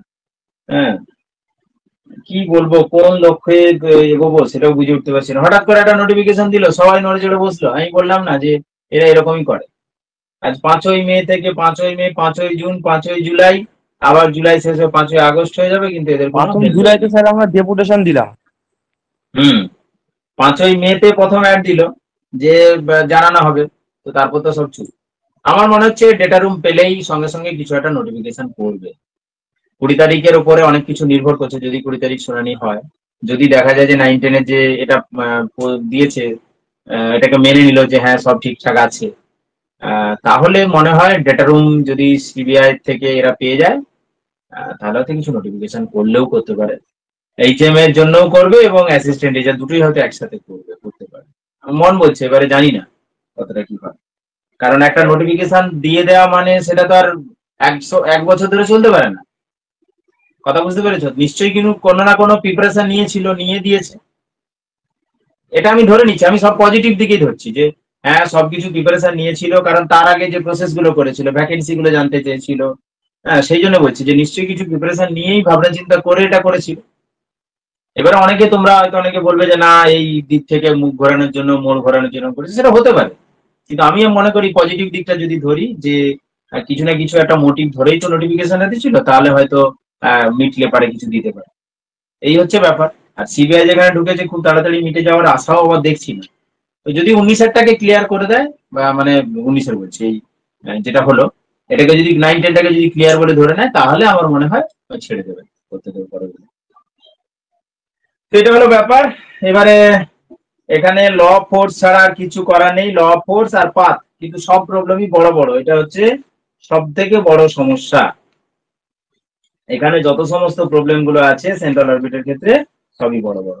আচ্ছা, তোমরা আর কে কি বই ব্যবহার করছো অন্য কোনো লেখকে, মানে এই ডাইনামিক্স এর জন্য? দত্তজানক ছাড়া ওইটার কি আছে? স্যার সাহা সাহা গাঙ্গুলি গাঙ্গুলি আছে। আছে স্যার। ঘোষ চক্রবর্তী, সাহা গাঙ্গুলি। সাহা গাঙ্গুলি, হ্যাঁ সাহা গাঙ্গুলি আছে, সাহা গাঙ্গুলি আছে। সাহা গাঙ্গুলি বইটা আমাকে, আচ্ছা ঘোষ চক্রবর্তী আর এস এ মোল্লাটা মানে একই রকম, সবই একই প্রবলেম ঘুরে ফিরে দিয়ে রেখেছে। এটা গেল। আর একটা জিনিস একটু বলি, যে একটা প্রবলেম এরকম আছে, ওই সব বড় হয়ে যায়, কি বলি বলতো, যেটাই আমার হাতের কাছে আসছে সেটাই দেখছি বড় বড় প্রবলেম। হ্যাঁ, পেয়েছি এটা, যে এ পার্টিকেল মুভস, মানে এটা হচ্ছে তোমার পেজ নম্বর 290 আছে। বড় প্রবলেম, বাট রেজাল্ট যদি মনে রাখা যায় আর কি। যে particle moves under a central acceleration mu by r cube. It is projected from at an apse at a distance a from the center of the force with the velocity equal to √2 times of the velocity in a circle. তার মানে velocity in a circle এ যে velocity হয়, ওকে project করা হচ্ছে যে ভেলোসিটিতে, সেটা হচ্ছে তার √2 টাইমস, √2 গুণ। তো অর্থাৎ যদি ভি ভেলোসিটিতে প্রজেক্ট করা হয়, আর আমাদের ভেলোসিটি ইন এ সার্কেল যদি ক্যাপিটাল V1 হয়, তাহলে V equal to 2 into capital V1, এটা বলা হচ্ছে, প্রজেক্ট করা হয়েছে। তাহলে তার পাথটা কি হবে? তাহলে কি হলো না, ফোর্সটা এটা mu/r², অ্যাট অ্যান অ্যাপস থেকে at a distance a position থেকে প্রজেক্ট করা হয়েছে উইথ দ্য ভেলোসিটি, যে ভেলোসিটিটা কিনা সার্কুলার পথে মুভ করলে পারে যে ভেলোসিটি হয়, তার √2 গুণ। তাহলে ল অফ ফোর্স বা আমাদের তাহলে পাথ অফ দ্য পার্টিকেলটা কি হবে না, পাথ অফ দ্য পার্টিকেলটা হবে এই জায়গাটার সাথে একটু সিমিলারিটি রেখে ভাবতে পারো যে r cos theta by root two is equal to a। এবার বলো কি করে এসছে না এসছে সেসব যদি বলতে হয় তাহলে কিন্তু অনেক বড় ব্যাপার। প্রথমত তোমার f দেওয়া আছে, এটা f equal to mu by r cube. তাহলে তোমার যে differential equation of the central orbit যেটা ছিল যে এইচ স্কোয়ার ইউ স্কোয়ার, বা এরকম লিখতে পারো যে u plus d two u by D theta two equal to f by H square u square. তো সেই জায়গায় এফ রেজাল্টটা বসে যাবে। বসে যাওয়ার পর আমাদের যে ভেলোসিটি ইন এ সার্কেল দরকার। ভেলোসিটি ইন এ সার্কেল আমরা জানি যে f into r, velocity in a সার্কেলটাকে ক্যাপিটাল ভি1 ধরেছি, তাহলে ভি সমান হচ্ছে এফ ইন্টু আর। তো এফ মানে হচ্ছে mu by r cube into r, তার মানে মিউ বাই আর স্কোয়ার আকারে আসবে। তো মিউ বাই আর স্কোয়ার, যেহেতু একটা ডিস্টেন্স এ থেকে ছোড়া হচ্ছে তাহলে এটা হচ্ছে মিউ বাই এ স্কোয়ার। তাহলে ভি সমান রুট টু ইন্টু ভি1, এই ভি1 এর জায়গায় বসে যাবে মিউ বাই স্কোয়ার। এবার আমরা যেটা জানি এইচ ইকুয়াল টু ভিপি, তো H equal to VP put করার পর সেখান থেকে তোমাকে ক্যালকুলেশন করে এই পাথটা পাবে। টু মাচ লং, কিচ্ছু করার নেই, বড় বড় প্রবলেম। কিন্তু ওই যেটা বললাম পুরোটা তুলে দেওয়ার পর আমাদের এটা চাইলাম যে পাথটা কোন পাথে মুভ করছে সেটা। আমি দেখছি বংশীর বই কি এমসিকিউ আছে, আমি জাস্ট এই টেক্সট বইটা দেখলাম। এরপর আমি যেটা বলছিলাম তোমাদেরকে যে প্ল্যানেটরি মোশনের কথা। তো প্ল্যানেটরি মোশনের ক্ষেত্রে কি হয় না, প্ল্যানেটরি মোশনের ক্ষেত্রে আমাদের যে কোনো দুটো প্ল্যানেটের মধ্যে তাদের মধ্যে যে অ্যাট্রাকশন, যে ফোর্সটা কাজ করে বা অ্যাট্রাকশন বলতে পারি বা যে ফোর্সটা কাজ করে বলতে পারি, সেই ফোর্সটা কি হয় না সেই প্ল্যানেট গুলোর যে মাস তার প্রোডাক্টের সাথে ভ্যারি করে এবং তাদের মধ্যে যে ডিস্টেন্স, সেই ডিস্টেন্সের স্কোয়ারের সাথে ইনভার্সলি প্রপোর্শনাল। অর্থাৎ F varies m1 m2 as well as f varies 1 by r square. অর্থাৎ in general f varies m1 m2 by r square. সেখানে আমরা কি করি না ভ্যারিজেস থেকে ইকুয়ালিটিতে আনার জন্য একটা কনস্ট্যান্ট ইউজ করি যেটাকে আমরা গ্র্যাভিটেশনাল কনস্ট্যান্ট g বলে থাকি। অর্থাৎ f equals two g into m1 m2 by r square. এই g এর ভ্যালুটাও একটা এমসিকিউ দিতে পারে, করতে হবে। যেটা এখানে মূল ব্যাটার সেটা হচ্ছে যে এই জায়গাগুলোতে বা বিশেষ করে আমাদের প্ল্যানেটরি মোশনের ক্ষেত্রে যে ফোর্স, সেই ফোর্সটা কিন্তু আমাদের কি ছিল না f varies m1 m2 by r square. অর্থাৎ এই r স্কয়ার বা 1 বাই r স্কয়ারের সাথে কিন্তু ভ্যারি করছে। অর্থাৎ r স্কয়ারের সাথে ইনভার্সলি প্রপোর্শনাল বা 1 বাই r স্কয়ারের সাথে কিন্তু ভ্যারি করছে। এটাকে আমরা অনেক সময় বলে থাকি আমাদের ইনভার্স স্কয়ার ল। তো সেই ম্যাটার যদি থাকে কোনো প্রবলেমে তাহলে আমরা কি করতে পারি না f equals to mu by r square, এই হিসাবে যদি ফোর্স থাকে তাহলে ডিফারেন্সিয়াল ইকুয়েশনটা একটু চেঞ্জ হয়। ডিফারেন্সিয়াল ইকুয়েশনটা কি হয় না আমাদের d2u বাই d থিটা 2 মানে u plus d2u by d theta 2 সমান আমাদের কি ছিল না f by h square u square. তাহলে f এর জায়গায় এই ভ্যালুটাকে আমরা ইউজ করতে পারবো। এই ভ্যালুটাকে ইউজ করার পর আমরা একটা ডিফারেন্সিয়াল ইকুয়েশন আকারে পাবো এবং তাকে সলভ করলে একটা সুন্দর রেজাল্ট পাবো। অর্থাৎ এখানে যদি আমরা f এর ভ্যালুটাকে বসিয়ে দেই, f এর ভ্যালুটা বসিয়ে দিলে কত হবে f equals to mu by r square মানে mu u square. Mu u square বসিয়ে দিলে মিউ ইউ স্কয়ার কেটে গেল, তাহলে মিউ বাই h স্কয়ার। তো আমরা এরকম ভাবতে পারি যে d2u by d theta 2 plus u minus mu by h square equal to 0। তো এটা একটা সেকেন্ড অর্ডার ডিফারেন্সিয়াল ইকুয়েশন। এর ক্ষেত্রে সলিউশন আমরা বের করতে জানি। তো সেই সলিউশন থেকে আমরা u সমান সামথিং পেয়ে যাব এবং সেখান থেকে আরেকটা ম্যাটার আমরা পাবো, মানে এই পাথে মুভ করলে পারে তার যে ভেলোসিটিটা, সেই ভেলোসিটি এক্সপ্রেশনও কিন্তু আমরা এখান থেকে পাবো। তো একটুখানি আমরা ক্যালকুলেশন করি। তো এই জায়গাটাতে দেখো যে আমরা রেজাল্ট কি পাবো, তোমাদের নিশ্চয়ই মনে আছে যে d2 x by dt2 equal to minus omega square x যদি হয় তখন সলিউশনকে কি বলি না সলিউশনটা x equal to a cos omega t plus epsilon বা কনস্ট্যান্ট এই আকারে। তার মানে এই পাশে যদি থাকতো omega square plus x equal to 0 যদি থাকতো রেজাল্টটা কিন্তু সেম। অর্থাৎ x equal to a cos omega t plus something বা b এরকম একটা ভাবতাম। তো তো এই জায়গাতে ভাবো যে ওমেগা স্কয়ারের জায়গাটা কাজ করছে কে, এটা।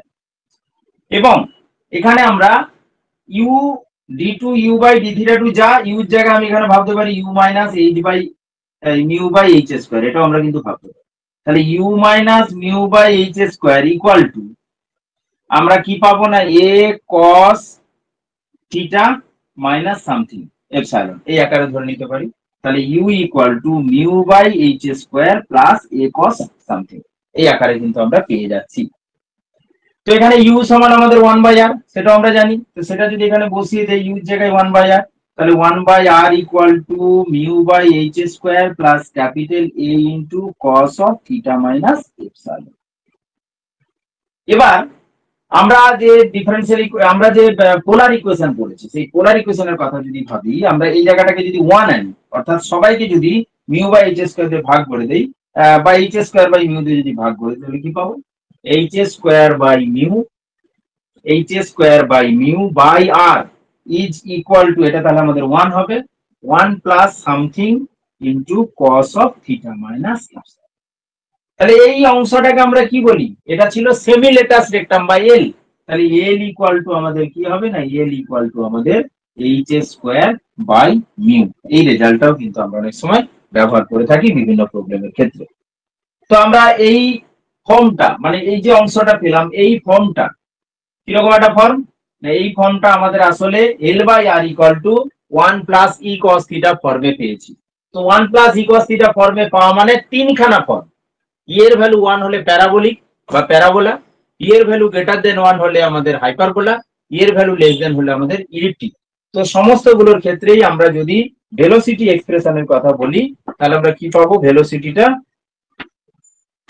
ভেলোসিটি এক্সপ্রেশনের কথা যদি বলি তো ভেলোসিটি আমরা পাবো খুব সুন্দর একটা রেজাল্ট পাবো। তোমরাও দেখবে 301 পাতাতে আছে ভেলোসিটির এক্সপ্রেশন। দেখো সে আগের রেজাল্ট যে V square equal to h square into u square plus du by D থিটার হোল স্কোয়ার, এটা তো আমাদের ছিল। তো আমরা যেহেতু এখানে ইউ ইকুয়াল টু সামথিং পেয়ে গিয়েছিলাম, তো তাকে আমরা ডেরিভেটিভ করলে ডিইউ বাই ডি থিটা পাবো, ইউ স্কোয়ার পাবো, u square plus du by D থিটার হোল স্কোয়ার, এগুলো সব বসিয়ে দিলে সুন্দর একখানা রেজাল্ট পাবো। V square minus 2 mu by R, আচ্ছা স্মল আর ইউজ করছি, স্মল আর ইউজ করলাম, এটা কি হবে না mu by H square into E square minus 1। এখানে যে অংশটা থাকবে সেটা ই এর মতো কাজ করবে বা সেটা ই। তাহলে এই রেজাল্টটা পাবো। আর যদি আমরা আর্থের কথা ভাবি, প্ল্যানেটের মধ্যে যদি আর্থের কথা ভাবি, তখন সেক্ষেত্রে আমরা কি করব না ভেলোসিটিটাকে ক্যাপিটাল ভি হিসাবে চুজ করতে পারি এবং আর্থের রেডিয়াস হিসাবে ক্যাপিটাল আর হিসাবে আমরা লিখতে পারি। তাহলে আমরা এই রেজাল্টটা পাবো। এরপর যদি আমাদের ইলিপ্টিক হয়, যদি আমাদের প্যারাবোলিক হয়, যদি আমাদের হাইপারবোলিক হয়, তখন কন্ডিশনটা কার উপর অপোজ করবো, এই জায়গাটার উপর।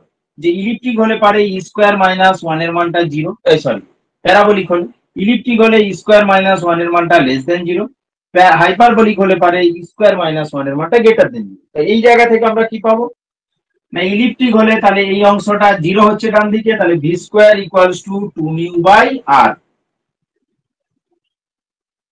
প্যারাবোলিক হলে পারে অর্থাৎ E square minus 1 less than 0 হলে তখন কি পাবো না V square is less than 2 mu by R, এবং হাইপারবোলিক হলে V square greater than 2 mu by R. তো এই তিনখানা রেজাল্টও তোমাদেরকে মনে রাখতে হবে।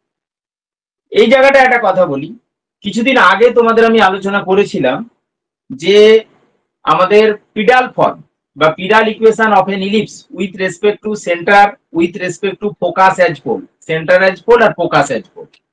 তো সেই ফোকাস এজ পোলের ক্ষেত্রে আমি তোমাদের বলেছিলাম মনে রাখার জন্য, সেই মনে রাখতে গেলে ডান দিকে যে পার্টটা আছে সেই ডান দিকে কিন্তু এই ধরনের একটা রেজাল্ট আসতো যে আমাদের b square by P square equal to b square by P square equal to 2a by R minus 1 যদি ইলিপস হতো। আর সেই জায়গা থেকে আমরা কিন্তু এখানে মনে রাখতে পারি যে V square equal to 2 mu by R minus something ইলিপ্টিকের জন্য, প্যারাবোলিকের ক্ষেত্রে প্লাস সামথিং, আর সরি হাইপারবোলিকের জন্য প্লাস সামথিং, আর প্যারাবোলিকের জন্য ইকুয়াল টু অর্থাৎ V square equal to 2 mu by R. সেটাও কিন্তু তোমরা মনে রাখতে পারো। অর্থাৎ আমি যেটা বলতে চাইছি তোমাদেরকে যে যখন কোনো পাথে যখন কোনো ফোকাসকে সেন্টার করে আমাদের মুভমেন্ট করছে, তো ইলিপ্টিক প্যারাবোলিক বা হাইপারবোলিক হোক, সেক্ষেত্রে আমাদের জেনারেল যে equation B square by P square equal to, আসলে পিডাল ফর্মটার কথা বলছি, B square by P square equal to 2a by R parabolic হলে, B square by P square equal to 2a by R minus 1। Electric হলে B square by P square equal to 2a by R plus 1। এটা হচ্ছে hyperbolic হলে। তাহলে তিনটের ক্ষেত্রে আমাদের কিন্তু পিডাল ফর্মটা আমাদের জানা আছে, এবং এই পিডাল ফর্মটাকে ইউজ করে আমরা আমাদের কি ছিল এইচ ইকুয়াল টু ভিপি, সেখান থেকে ভেলোসিটির এক্সপ্রেশন ইতিমধ্যে আমরা আলোচনা করেছি যে V square equal to mu into 2 by R minus 1 by A, V square equal to mu into 2 by R plus 1 by A, V square equal to mu into 2 by R. তিনটের ক্ষেত্রে velocity এক্সপ্রেশনও আমরা মনে রাখতে পারি, এগুলো ইতিমধ্যে একটু আগে আলোচনা করেছিলাম। তাহলে যখন মাইনাস হচ্ছে কম, তার মানে আমরা ভাববো ইলিপ্টিক, যখন প্লাস হচ্ছে বেশি মানে ভাববো আমরা হাইপারবোলিক, আর যখন ইকুয়াল টু হচ্ছে তখন ভাববো আমরা প্যারাবোলিক। তো এই তিনটে ক্ষেত্রে আমাদের কিন্তু ভেলোসিটির এক্সপ্রেশন গুলোর কথাও মনে রাখতে হবে। তাহলে প্যারাবোলিকের ক্ষেত্রে V square equal to 2 mu by R, আর বাকিগুলোর ক্ষেত্রে হাইপারবোলিকের ক্ষেত্রে এই কেসটা, বা ইলিপ্টিকের ক্ষেত্রে এইটা, বা ইন জেনারেল যদি অনেক ক্ষেত্রে এমসিকিউ আমরা এখান থেকে সেট আপ করতে পারি যে ওই 1 বাই এর অংশটা যদি বাদ দিয়ে দেই, তাহলে V square is less than 2 mu by R, কারণ মাইনাস মিউ বাই এ ছিল সেটা বাদ দিয়েছি। এটা কার ক্ষেত্রে? ইলিপ্টিকের ক্ষেত্রে। V square is greater than 2 mu by R, এটা হচ্ছে হাইপারবোলিকের ক্ষেত্রে। আর V square equal to 2 mu by R, এটা হচ্ছে প্যারাবোলিকের ক্ষেত্রে। এগুলো সবই হচ্ছে ভেলোসিটির এক্সপ্রেশন। আর এখানে একটা জিনিস মনে রাখবে যে তোমাদের কেপলারস প্ল্যানেটরি মোশন, কেপলারস ল যেটা ছিল, সেই কেপলারস ল এর তিনখানা স্টেটমেন্টও মনে রাখবে, কারণ স্টেটমেন্ট গুলো তুলে দিয়ে একটা স্টেটমেন্ট হয়তো ভুল দিল যে কোনটা রং, বা তিনটে স্টেটমেন্ট পরপর তুলে দিয়ে বললো দ্য কেপলারস ল স্টেটস বলে তিনটে তুলে দিল, লাস্টে একটা অল অফ দিস বলে দিল, তো তিনটে অপশনও হতে পারে। তাহলে কেপলারস লটা মনে রাখবে। এই হলো আমাদের আলোচনা। আমরা মোটামুটি ভাবে প্ল্যানেটরি মোশন পর্যন্ত আলোচনা করলাম। এই প্ল্যানেটরি মোশন পর্যন্ত যা যা এমসিকিউ হয় বা ছোট ছোট প্রবলেম হয় আমি দেবো। দাঁড়াও, তার আগে একটু বংশীর বইটা 2 মিনিট একটু দেখে নিই। বংশীর বইটা কোথায় রেখে দিলাম? যা ব্যাগে রয়েছে মনে হয়। ঠিক আছে, টাইম হয়ে গেছে, আমি দেখছি তবে। তো তোমাদের কিছু প্রবলেম থাকলে বলো।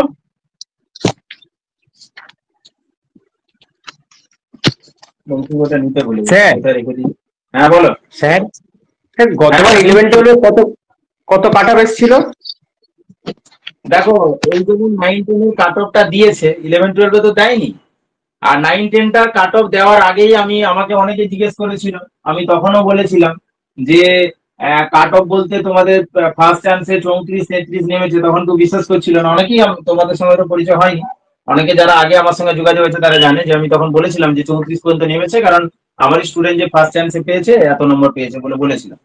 অনেকে বিশ্বাস করেনি। এক্ষেত্রেও আমি যতদূর জানি ফার্স্ট স্লটে ওখানে কিন্তু অনেক দূর পর্যন্ত নেমেছে। অনেক দূর বলতে মানে ওইদিকে মানে খুব বেশি নামেনি আর কি, মানে তোমার 44-43-44 পর্যন্ত ফার্স্ট স্লট, হয়তো ম্যাক্সিমাম 41 পর্যন্ত নামতে পারে, কারণ ওখানে সিট তো কম ছিল, অনেক কম সিট না, কম সিটে তো ওখানে নাম্বারটা তো কিছু করার নেই। জেনারেলদের কথা বলছি, 40-41 বা 40-41 এর মধ্যে মানে কভার হয়ে গেছে, বুঝলে? শুনতে পেলে? আর স্যার মাদ্রাসার কোনো খবর আছে স্যার? কোনো কিছুরই খবর নেই, খবর হলে সবই একসাথে হয়ে যাবে। এতদিন গেল। স্যার বলছো 55টা কি অ্যাটেন্ড করা যায়? 55টা অ্যাটেন্ড করা ভগবান তুল্য লোক ছাড়া, 55 কেন 53 ভগবান তুল্য লোক ছাড়া সম্ভব না। এবারে দেখলাম 53, যেটা সত্যি আশ্চর্যকর ব্যাপার। 53 মেনে নেওয়া যায়, তবু 55 তো সম্ভবই নয়। 55 তো পায়নি কেউ। না স্যার, কিছু কিছু কিছু সাবজেক্ট আছে, সেই সমস্ত সাবজেক্টে আর্টসের বলছিল তারা নাকি 52-53 করেও নাকি পায়নি 11 না, সে 12 পায়নি ঠিক। সেখানে আমি যেমন দেখলাম, আমার পরিচিত যেটা বাংলায় ছিল, ও তো 1 র্যাঙ্ক করেছে, জ্যোৎস্না পান। তো ও তো দেখলাম 52 বা 53 পেয়েছে বাংলায়, 52 মনে হয়, 52-53 মধ্যে পেয়েছে। ইন্টারভিউতে 9.60 আছে, আর একাডেমিকে 35-এর 35 আছে, বুঝলে? তো বাংলাতে তো ব্যাপারটা এটাই। আমার তো ফার্স্ট হওয়ার কোনো উদ্দেশ্য নেই, থাকে না, চাকরিটা দরকার। তো সেই চাকরিটা দরকার মানে যে তোমার 55টা যদি থাকে, তুমি 40টা করে এসে নাক মানে নাকে সর্ষের তেল দিয়ে ঘুমোতে পারো। স্যার আমি জানতে চাইছি মানে সিকিউর মানে কত নম্বর পেলে যেমন একটা হ্যাঁ, সিকিউর একটা। আমি সেটাই বলছি তো, 40 যদি পেয়ে যায়, কেউ 55 মধ্যে 40 পেয়ে যায়, তো আমি তো তাকে বললাম সিকিউর। এবারে আম, কি বললাম, কি বলতে ওটা একটা ভুলে গেলাম। হ্যাঁ, যে 40 করলেই সে একদম মোটামুটি নিশ্চিত। এবারে যদি তোমার যেমন তুমি ধরো না পিএসসি টিএসসি বলে, আমাদের যে আগে গুরুপদটা পেয়েছে পিএসসির মাধ্যমে, তো সেখানে কি দেখা যাচ্ছে হাই কাট অফ মানে কি, সেই তো সেই 100-র মধ্যে 85-84, ব্যাপারটা তো একই। 55টায় 40 বলা মানেও তো সেখানেও তো সে ওই রকম, মানে স্যার 80 ওটা ঘরে 1 ঘন্টায় 100টা কোশ্চেন স্যার। আবার সেখানে টাইমটাও বেশি, সেখানে টাইমটাও বেশি, স্যার বুঝলে? ওটাই 1 ঘন্টায় 100টা কোশ্চেন আর এটাই 1 ঘন্টায় 55টা কোশ্চেন।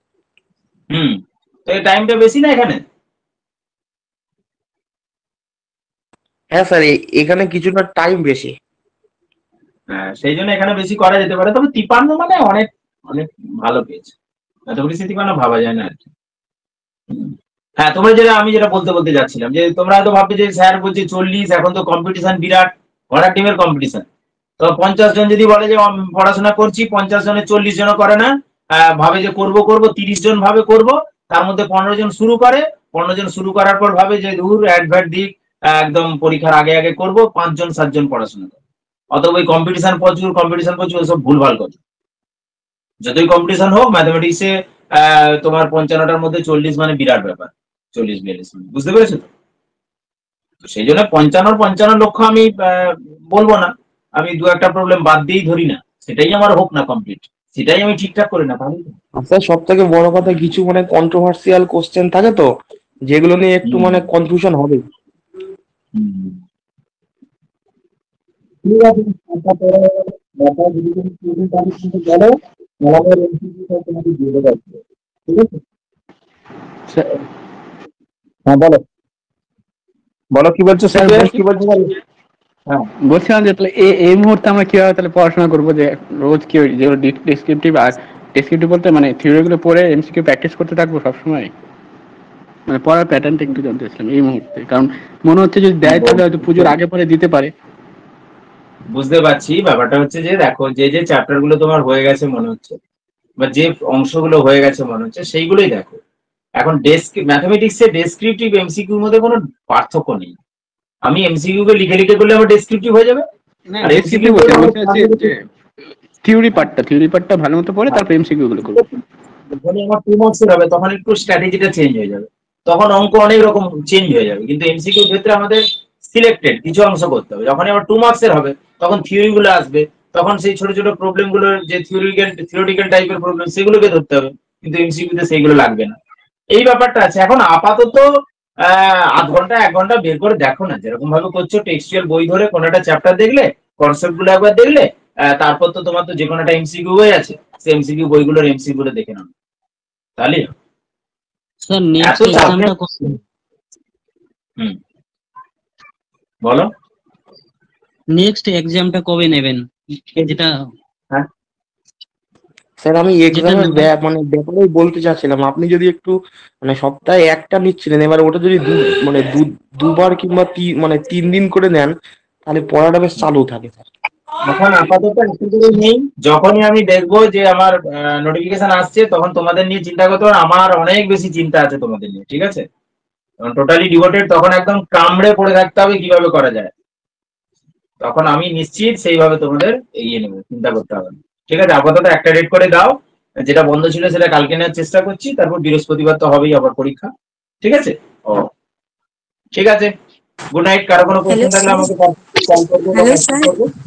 হ্যাঁ, বলো। স্যার থার্সডে তাহলে কি টপিকে পরীক্ষা নেবেন? থার্সডে কি নেবো বলো তো? জিওমেট্রি তো হয়েই গেল, জিওমেট্রি মানডে নিয়ে নাও, মানডেটা বাদ দিয়ে দিই, মানডেটা বাদ দিয়ে দিই, কালকে বাদ দিয়ে দিই, বাদ দিয়ে জিওমেট্রিটা বৃহস্পতিবারে পুরোটার উপরে নিয়ে নিই ভালো করে 10 মিনিট। ঠিক আছে? তাহলে স্যার কালকে হবে না? তাহলে কালকে বাদ দিয়ে দিচ্ছি, বৃহস্পতিবারে নিয়ে নেই। তাহলে কি হবে, নেক্সট থার্সডেতে তখন কি আমাদের ডাইনামিক্স নিতে পারবো। Okay sir.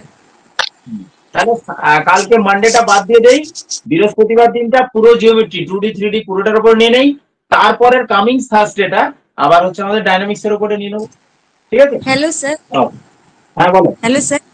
স্যার হ্যাঁ, বলছি বলো। আপনি যে ফার্স্ট টেস্টটা নিয়েছিলেন সেই টেস্টের মধ্যে আপনি 10 মিনিটস একটা টাইম ফিক্স করে দিয়েছিলেন, সেইভাবে এই টেস্টগুলো হতে পারে না? হতে তো পারে, তোমরাই বলো যে ওই সময় আমি থাকতে পারি না স্যার, আমি ওই সময় করে উঠতে পারি না। না স্যার ওইরকম না, যে যখনই করবে তখন 10 মিনিট থাকলে ওই 10 মিনিটের মধ্যে শেষ করবে। কেন কি স্যার এখানে টাইম লিমিটটা খুব বেশি হয়ে যাচ্ছে, আমরা টাইম ক্যালকুলেশনটা রাখতে পারছি। সেটা তোমরা যারা কনসার্ট তোমরা স্যার যারা অনেক রাতে নিন, তাহলে সবাই হয়তো ওরকম রাতে অ্যাক্টিভ থাকতে পারবে, একদম 10টা বা 10:30টার সময় তো সবাই থাকতে পারবে। ক্লাসে না যেরকম আছে সেরকমই হলে হয়, বাট ফার্স্ট টেস্টটা আপনার ঠিক ছিল। হ্যাঁ, যখন ঢুকলো তখন থেকে আধ ঘন্টার মধ্যে করতে হবে কি 20 মিনিটের মধ্যে করতে হবে, এইটাও বলতে চাইছি, তাই তো? 2 আওয়ার্সই থাকলো, Exactly. কিন্তু 2 আওয়ার্সের মধ্যেও যখন সে Exactly. কোশ্চেনটা 2 আওয়ার্স করে যখন ঢুকবে, কিন্তু যখন ঢুকবে তখন থেকে 30 মিনিটের মধ্যে সাবমিট করতে পারবে, তার বেশি যেন সময় তাকে দেওয়া না হয়, এটা বলতে চাইছে। ঠিক আছে, তাই হবে, ক্ষতি নেই। ওকে, যেটা আমরা Okay, sir. 8-10 মিনিট দিচ্ছিলাম সেটা আমি ডবল করে দিলাম, ঠিক আছে? 10টাতে 25 মিনিট দিয়ে দিলাম, কি আধ ঘন্টা।